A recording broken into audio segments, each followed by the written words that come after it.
Olá, boa tarde. Você acompanha agora as principais notícias do Brasil e do mundo deste sábado. A queda no número de mortes por Covid-19 já pode ser indicativo do efeito da vacinação aqui no Brasil. Os dados mostram efetividade da vacina em grupos que já estão totalmente imunizados. A média móvel de mortes por Covid-19 no Brasil em queda pode ser resultado da eficácia da vacinação em grupos que já estão totalmente imunizados. Apesar disso, a pandemia ainda não está controlada e a chegada da variante Delta ainda é um risco para aqueles que não tomaram as 2 doses da vacina. O avanço da vacinação entre as pessoas acima de 60 anos é apontado pelos pesquisadores e especialistas como um dos principais motivos para a queda das mortes por Covid no Brasil. Os óbitos de pessoas acima dos 80 anos começaram a cair ainda em março e, em abril, essa redução passou a ser vista em outros grupos, de 60 a 69 anos e de 70 a 79 anos. Os dados são de um estudo da Universidade Federal de Pelotas, do Rio Grande do Sul, e da Universidade Harvard, dos Estados Unidos, que concluiu que a vacinação no Brasil evitou a morte de mais de 43 mil idosos. Além da imunização ter avançado entre os grupos prioritários, outros públicos também começaram a ter acesso a vacinas. Até o fim de junho, 12% dos brasileiros já estavam completamente imunizados.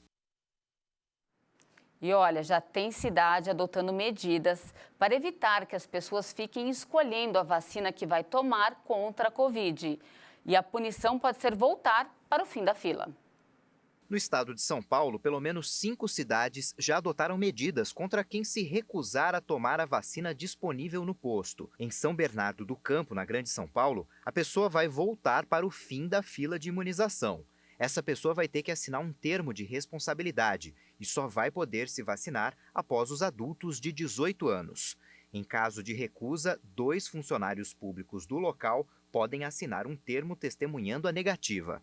A punição também está sendo usada em São Caetano do Sul, Rio Preto, Urupês e Jales. O prefeito de São Bernardo do Campo, Orlando Morando, disse que a medida é amparada pelo Supremo Tribunal Federal, que deu autonomia às prefeituras para que determinem regras de combate à Covid. Segundo ele, a medida foi tomada após cerca de 200 pessoas recusarem o imunizante disponível em um posto. Falando de economia, depois de 3 meses de queda, a produção industrial brasileira voltou a crescer e já recuperou o nível anterior à pandemia. Após amargar 3 meses seguidos de baixas, a produção da indústria brasileira aumentou 1,4% em maio, na comparação com abril. Segundo o IBGE, com a variação positiva, o nível de produção atingiu o mesmo patamar de fevereiro de 2020, o último mês sem os efeitos da pandemia do novo coronavírus na economia nacional. Com o resultado, o setor passou a acumular ganho de 13% nos 5 primeiros meses do ano, mesmo após as quedas de quase 5% nos meses de fevereiro, março e abril. Mas, de acordo com o IBGE, o resultado positivo de maio não significa uma reversão do saldo negativo da indústria nos meses anteriores. O segmento ainda está longe de recuperar toda a perda que sofreu recentemente. A produção industrial de maio foi puxada pelo resultado positivo de 15 das 26 atividades analisadas pela pesquisa, com destaque para os ramos de produtos alimentícios, derivados do petróleo e biocombustíveis e indústrias extrativas. No destaque internacional, trabalhadores humanitários formaram uma gigantesca corrente humana na Síria. Eles pedem mudanças em uma resolução da ONU que permite a entrada de ajuda para moradores de acampamentos no norte do país. A manifestação ocorreu no noroeste do país. Eles pediram que seja mantida aberta a única passagem de fronteira por onde entra ajuda na região controlada pelos rebeldes. Como trabalhadores humanitários, organizamos uma rede humana de mais de 3 quilômetros perto da passagem de fronteira de Bab al-Awa para pedir a extensão de uma resolução da ONU permitindo a entrada de ajuda através da passagem para aqueles que vivem em acampamentos nessa região. Mais de 1,8 milhão de pessoas se beneficiam de cestas básicas e 2,3 milhões se beneficiam de água potável, abrigos e ajuda médica, especialmente em meio à pandemia. O chamado dispositivo transfronteiriço permite o envio de ajuda da ONU e de seus parceiros através da Turquia. Mais de 80% da população do noroeste da Síria depende desse dispositivo para sobreviver. A ONU e o Ocidente solicitam a prorrogação por mais um ano. Se o mecanismo não for renovado, a região mergulhará em uma catástrofe humanitária, alerta a Organização Mundial da Saúde. Para encerrar essa edição, nós vamos falar do tempo. Olha, nos últimos dias, uma onda de frio rigoroso atingiu vários estados brasileiros. Segundo os meteorologistas, em nenhuma região do planeta, fora da Antártida, as temperaturas ficaram tão abaixo da média. Vamos conferir na reportagem. Ó o gelo, ó o gelo. As imagens foram gravadas por um caminhoneiro em uma estrada de Curitiba, no Paraná. E o cenário tipicamente europeu também foi visto em outras cidades do sul do país. Olha os carros patinando no gelo. Esse outro vídeo foi gravado em Urupema, Santa Catarina, e mostra que o carro ficou congelado. Olha como está o carro, acho que nem vai ligar.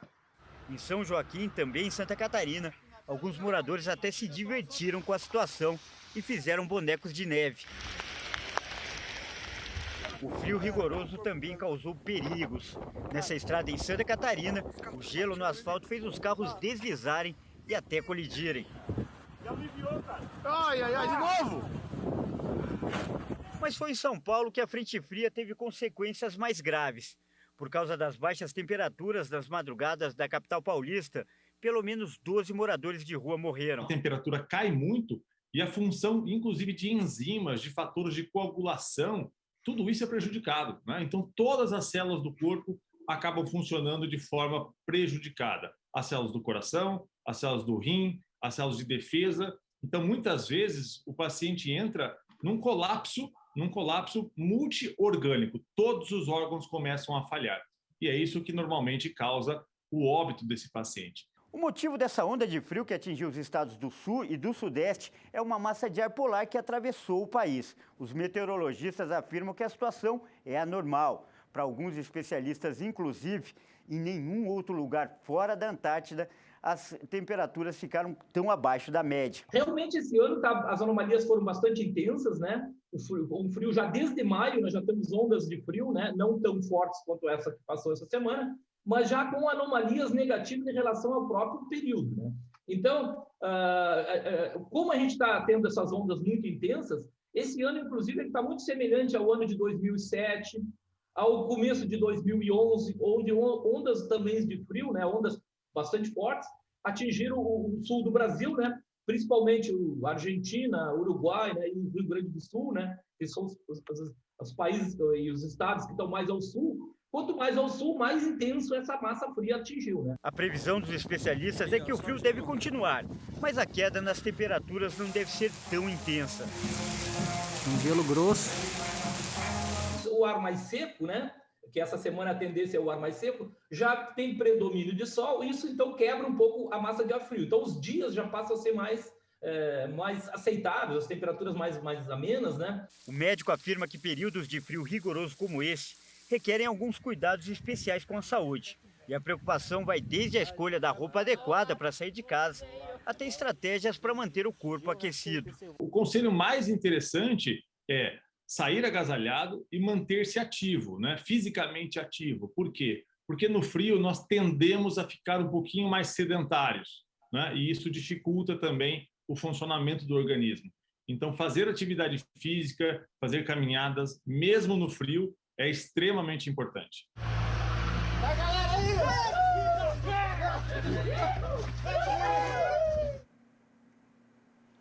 O difícil é ter disposição com esse frio todo, né, gente? Olha, essa edição fica por aqui. Muito obrigada pela sua companhia. Um ótimo fim de semana para você. E a gente volta a se encontrar na segunda, na edição das 10 horas. Eu espero você. Até mais.